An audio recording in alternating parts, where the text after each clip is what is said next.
I remember when I was young. It seems like most of my childhood, my father and I used to take long, late night walks due to his unusual work schedule. We always considered our neighborhood very safe. It was an urban neighborhood right next to a forest that ran about a mile down our road and was about a quarter mile deep. We would walk down this road by the woods every night and then circle back on another road. To this day, I have very fond memories of our walks, except for one night.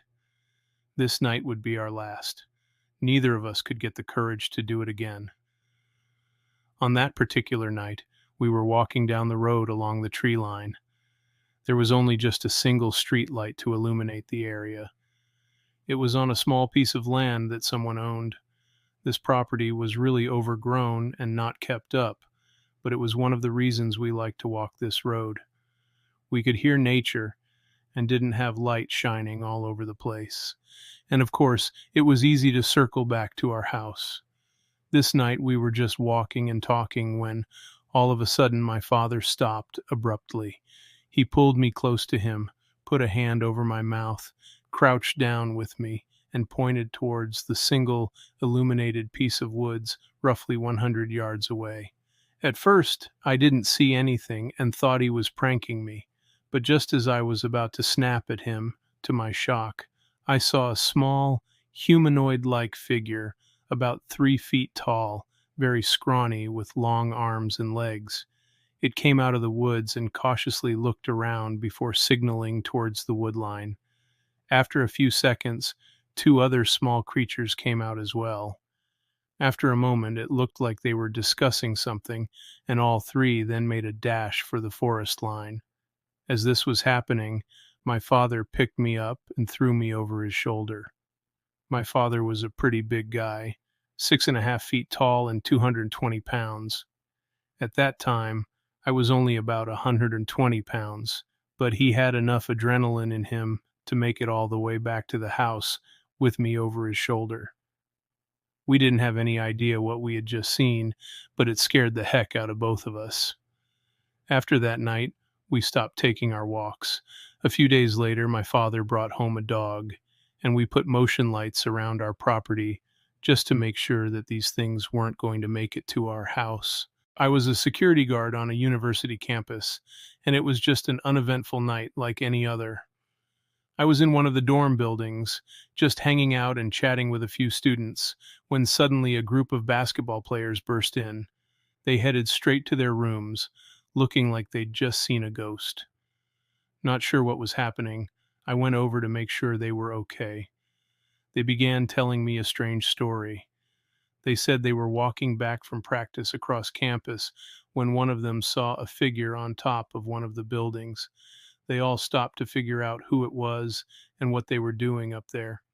It was really dark, and as they were staring at this figure, it suddenly jumped down about 2.5 stories and landed as a wolf. They were freaked out and ran back to the dorm as fast as they could. They couldn't believe what they had seen. After hearing their crazy story, I decided to go out and investigate.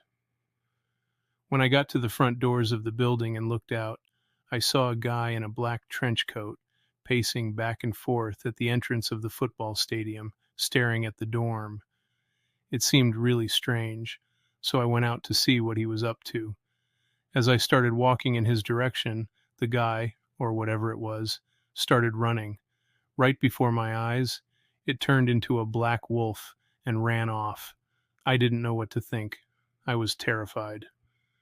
Later that evening, I looked at some security footage and actually caught this figure walking around another building near someone's car. I never saw it again, but I had to ask myself, did I just see a skinwalker? I live near the eastern Sierra Nevada mountains, and I absolutely love it. From spring to fall, I'm pretty much always out hiking. A few years back, I decided to tackle this pretty advanced trail that I've had my eye on. It leads up to a massive rock slide, which sounded pretty cool to me. When I got to the trailhead, I noticed mine was the only car there, which didn't bother me. I had my two dogs with me, so I let them out of the car and we started up the trail. About a mile in, we reached this clearing, and right in the middle of it was this huge structure that looked like a teepee made entirely of woven trees and branches. I put my walking stick down and stopped to take some pictures. It looked really odd, but also kind of cool. After getting a few good shots, we continued up the trail. As we were leaving that tree structure, though, I suddenly felt like I was being watched. Then the woods went dead silent. No bugs, no birds, no rustling leaves, just dead quiet. It was so eerie. I hike by myself all the time and usually don't get creeped out. I've encountered bears and even cougars out here, but it felt completely different.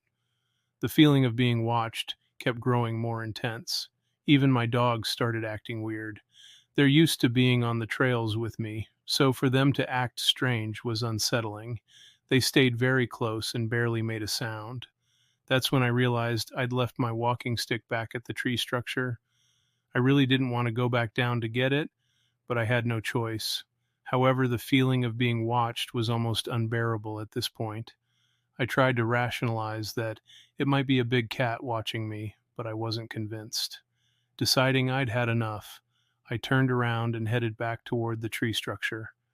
When I got there, I looked down to get my hiking stick, but it was gone. There was no one around, and I was completely freaked out. My mind was racing. What took my staff? I started running down the trail toward the car, my dogs running with me. I almost felt like I was being chased, but I never saw or heard anything. I was still trying to be rational, thinking it might be a big cat, but nothing added up. As soon as we reached the parking lot and got to the car, the feeling of being watched or chased instantly vanished. That experience rattled me. I will never go back to that trail again. Even thinking about it now still gives me the creeps. To this day, I really don't know what I saw. As an adult, I think about this quite a bit, and it's still very vivid in my memory from what I saw as a kid.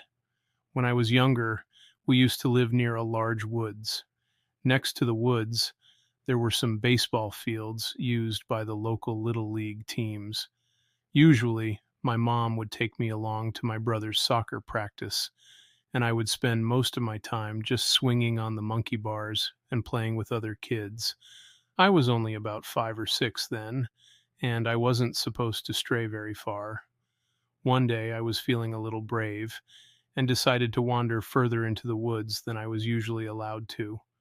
Not far into my adventure, I found myself far enough into the woods that I couldn't see the soccer field and was right on the edge where the trees were starting to get thicker. I was just walking around, and I remember looking up. No more than 20 yards ahead of me stood what I can only call a creature. It stood up like a person, but instead of having clothes, it had this sandy colored fur.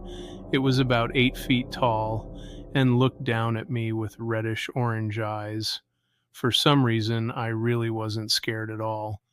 All I remember is that it just stared at me with this very stern expression on its face, an expression that seemed to say, "Look, you're not supposed to be here." I got the message and turned, running as fast as I could, back to the soccer field. From that point on, I decided it was a lot safer to just hang around the monkey bars. This happened in northern New Jersey, and years after it happened, I started hearing tales of a creature they called the Jersey Devil. Maybe I saw it, maybe it was something else, but I do know that I saw something